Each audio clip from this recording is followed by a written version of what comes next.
ხელნაწერთა ეროვნულ ცენტრს ახალი დირექტორი ყავს. ზაზა აბაშიძე 9 კაციანმა კომისიამ გასაუბრების შედეგად შეარჩია. ახალ დირექტორს უნდობლობას უცხადებენ ხელნაწერთა ეროვნული ცენტრის თანამშრომლები. მათი განცხადებით, კომისია, რომელიც განათლების სამინისტროს წარმომადგენლებით იყო დაკომპლექტებული, მათთვის მიუღებელია. თანამშრომლები ხელნაწერთა ეროვნული ცენტრის დირექტორის არჩევის უფლების დაბრუნებას ითხოვენ. წინააღმდეგ შემთხვევაში კი პერმანენტული აქციებით იმუქრებიან. რაც შეეხება თავად ზაზა აბაშიძეს, მან ცოტა ხნის წინ კომენტარი გააკეთა მოამბესთან. ახალი დირექტორის შეფასებით, საქმიანობას მხოლოდ ის მას შემდეგ შეუდგება, რაც ხელნაწერთა ეროვნული ცენტრის თანამშრომლები საჯაროდ ბოდიშს მოიხდიან.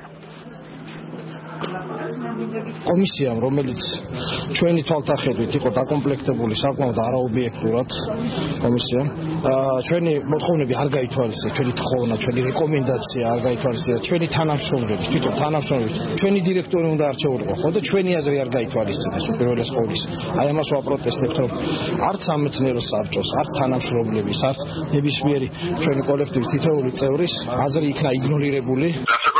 სიტუაციაში მე მისთვის არ მივავალ. როდესაც დაკმარდება სიტუაცია და როდესაც მიხვდებიან რომ შესწავლას უშვებენ, მე შეიძლება მივიდე. ამაზე უკვე უნდა ვიფიქრო მე და მაპატიებელზე იქით უნდა მთხოვო რომ მივიდე.